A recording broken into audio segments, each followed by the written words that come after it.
अस्सलाम वालेकुम friends, hope you all are fine. उम्मीद करता हूँ कि सब मेरे सुनने वाले जितने व्यूवर्स हैं सब लोग खुश होंगे। अच्छा, आज की जो मेरी वीडियो का टॉपिक है वो थोड़ा सा चाइना से रिलेटेड है। जैसे कि आपको पता है कि मैं चाइना में पिछले 7 साल से मुकीम हूँ। तो बहुत सारे मेरे स्टूडेंट्स, क्योंकि मैंने चाइना आने से पहले स्कूल में भी पढ़ाया है, कॉलेज और यूनिवर्सिटी में भी पढ़ाया है। लास्ट टाइम मैंने आईटीयू में जो चाइनीज़ लैंग्वेज का कोर्स था वो कंटिन्यूसली 3 सेमेस्टर्स को पढ़ाया था। तो बहुत सारे स्टूडेंट्स उस वक्त भी पूछते थे, अभी भी क्यूरीज होती हैं कि जी हमें चाइनीज़ लैंग्वेज क्यों पढ़नी चाहिए ना। तो इस हवाले से मैं बहुत क्लियर हूँ और बताता भी हूँ कि भाई चाइनीज़ लैंग्वेज जो है वो फ्यूचर की लैंग्वेज है। आप जिस तरह किसी दौर में इंग्लिश लैंग्वेज की इम्पोर्टेंस थी, लोग इंग्लिश सीखते थे और अब भी खैर सीखते हैं। हमारा जो सब कॉन्टिनेंट इंडो पाक का एरिया है वहाँ पर इंग्लिश लैंग्वेज को सीखा जाता है। लेकिन अब ये आप लोगों ने देखा होगा कि स्पेशली इंग्लिश ट्रांसलेशन की जॉब नहीं है कोई ना। तो अब चाइनीज़ लैंग्वेज का जो सबसे बड़ा जो फ़ायदा है, जो मेरी नज़र में बेनिफिट है, वो ये है कि चाइना जो है इकोनॉमिकली इतना ग्रो कर गया है कि ये सेकंड लार्जेस्ट इकोनॉमी आ गया है। क्योंकि यूएस जो है वो 26 ट्रिलियन डॉलर्स के साथ फर्स्ट नंबर पे और 19 ट्रिलियन डॉलर के साथ चाइना सेकंड नंबर पे है। और दुनिया का सबसे बड़ा प्रोड्यूसर कंट्री है। मतलब जितनी भी प्रोडक्ट्स हैं वो चाइना प्रोड्यूस करता है। अब ये सारी बात बताने का मकसद ये था कि चाइनीज़ जो है वो 1 अरब और 44 करोड़ और 56 लाख के अराउंड ये लोग हैं। और ये सभी के सभी जो हैं ये चाइनीज़ लैंग्वेज ही बोलते हैं और ये प्रेफर करते हैं कि इवन प्रोफेसर्स जो बाहर से भी पढ़ के आते हैं वो भी इंग्लिश से बहुत अवॉइड करते हैं, यानी इंग्लिश को अच्छा नहीं समझते। या बाज़ औक़ात तो इस तरह होता है कि कई लोग जो लोकली चाइना में पीएचडी कर जाते हैं वो तो चाइनीज़ इंग्लिश बोल भी नहीं सकते। सो इन दिस कॉन्टेक्स्ट के चाइनीज़ एक ऐसी लैंग्वेज है इनकी कि जो इनके मोबाइल में, जो इनके बिज़नेस में, जो इनके स्टडीज़ में, जो ईच एंड एवरीथिंग में ये चाइनीज़ मतलब बोली जाती है, लिखी जाती है, पढ़ी जाती है, समझी जाती है। अब जब आप इस तरह का कंट्री हो, आप सोचें ना, हम लोग जो पाकिस्तान से हैं या जो इंडिया से, बांग्लादेश से हैं, आप लोग जब पैदा होते हैं तो स्पेशली जो हम लोग मुस्लिम हैं, हमें तो मस्जिद भेजा जाता है, चलें जी आप कुरान पाक पढ़ें और नमाज सीखें, वो अरेबिक लैंग्वेज है। घरों में जैसे मैं पंजाब से हूँ तो हम पंजाबी बोलते हैं। और इसके अलावा जब स्कूल जाते हैं तो उर्दू शुरू कर देते हैं। जब थोड़े से मैच्योर होते हैं तो वो इंग्लिश में बुक्स हो जाती हैं। जैसे आप एफएससी में, बीएससी में पढ़ते हैं तो सारी बुक्स इंग्लिश में, यानी एट ए टाइम हमें 4 लैंग्वेजेस पढ़नी पड़ती हैं। यानी वो हमें हमें पूरा अबूर होता है, कोई भी चीज़ आपसे पंजाबी में बोल ले, उर्दू में बोल ले, इंग्लिश में बोल ले। और इवन जब आप कुरान पाक का तर्जुमा वगैरह पढ़ लेते हैं तो आप अरबी भी अच्छी खासी अंडरस्टैंड करते हैं। सो इस कॉन्टेक्स्ट में बात करूँगा तो चाइनीज़ जो है वो, उनकी इबादत भी चाइनीज़ में है, उनका खाना पीना, पढ़ना, business, each and everything, travelling, her cheese, research भी चाइनीज़ में है। तो चाइनीज़ जो हैं वो अपने साथ इस हवाले से यूनिकनेस रखते हैं कि इनको कभी भी ये इशू नहीं होता कि हमें कहीं जाके इंग्लिश बोलनी पड़ेगी। फ़ौरन ट्रांसलेशन करते हैं और मतलब वो क्लियर कर लेते हैं। क्योंकि हमारा तो ये है ना कि हमारे जो एग्ज़ाम्स हैं, जो जिनकी बेस पे हमें गज़टेड पोस्ट्स मिलती हैं आर्मी की या इसकी सीएसएस की, पीएमएस की, वो सारी की सारी जो हैं वो इंग्लिश इंग्लिश बेस्ड हैं। तो इस सूरत हाल में जो मैं ज़ाती तौर पे समझता हूँ कि चाइना की जो भी प्रोडक्ट दुनिया में जाती है उसमें चाइनीज़ ही लिखी होती है। अब उस प्रोडक्ट की जितनी भी डीलिंग है, लेन देन, उसको कोई भी प्रॉब्लम आती है, जो डिस्कशन है, वो इन्होंने चाइनीज़ में ही करनी है। वो अलग बात है कि आप लोग ट्रांसलेटर यूज़ करके वक्ती तौर पे कुछ एडवांटेज ले सकते हैं, लेकिन ओवरऑल ये कंफर्टेबल चाइनीज़ के साथ चाइनीज़ लैंग्वेज में ही होते हैं। तो एक तो ये एडवांटेज हो गया, जो मेरी नज़र में जो सबसे बड़ा एडवांटेज। दूसरा, पाकिस्तान के कॉन्टेक्स्ट में देखा जाए तो अभी बहुत सारी जॉब्स इस हवाले से, क्योंकि पाकिस्तान को जो सबसे ज़्यादा प्रोजेक्ट इस वक्त इंस्टॉलेशन में जा रहे हैं वो चाइना ही दे रहा है ना।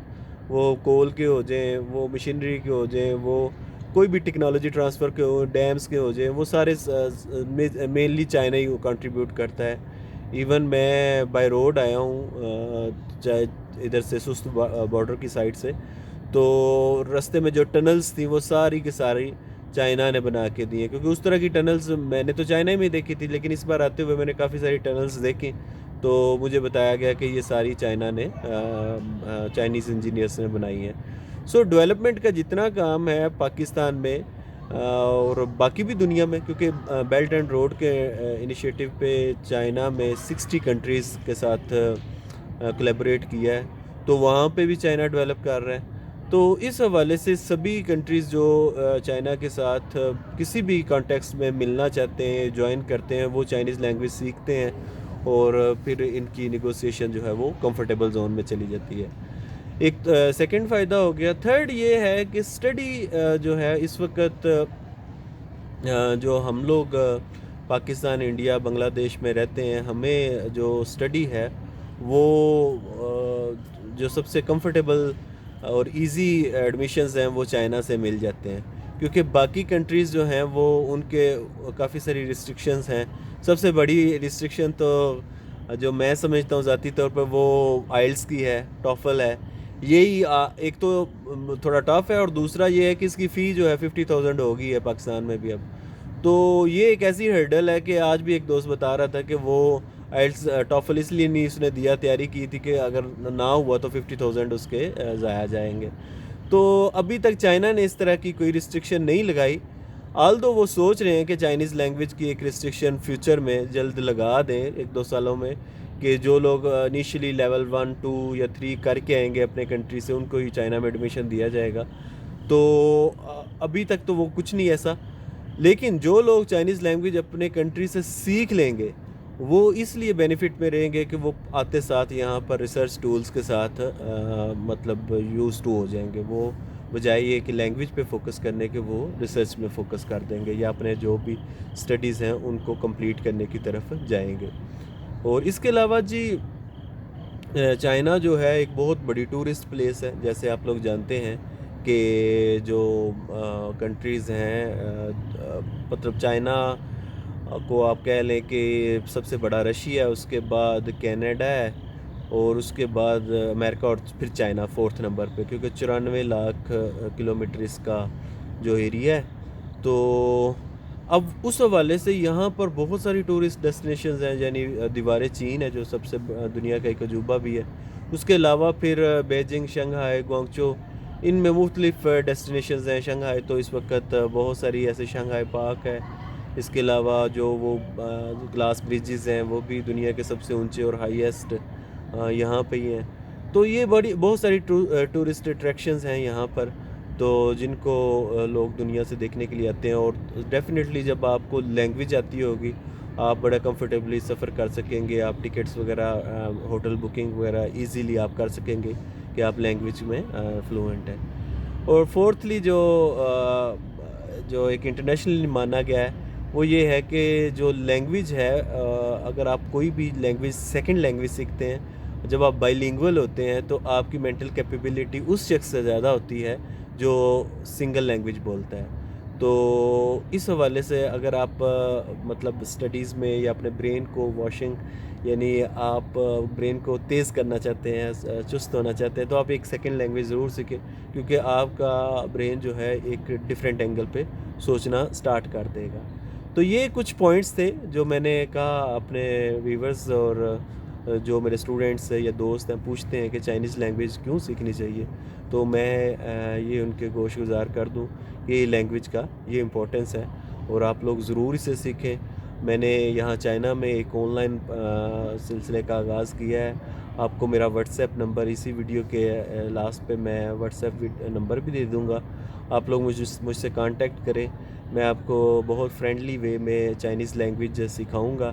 آپ لوگوں کو اتنی کو مطلب بیسکس اچھی کروا دوں گا کہ آپ لوگ اس کے بعد ایزیلی آپ کمفرٹیبل یوز ٹو ہو جائیں گے، اور آپ کو وہ چائنیز لینگویج کا جو ایک ہمارے کنٹریز میں ایک ہوا بنا ہوا ہے کہ یہ بہت مشکل ہے، وہ اس چیز سے انشاءاللہ میں آپ کو نکال دوں گا.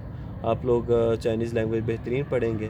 تھینک یو سو مچ جی، آپ لوگوں کے ٹائم کا خوش رہیں. آباد رہیں، شاد رہیں۔ اللہ حافظ۔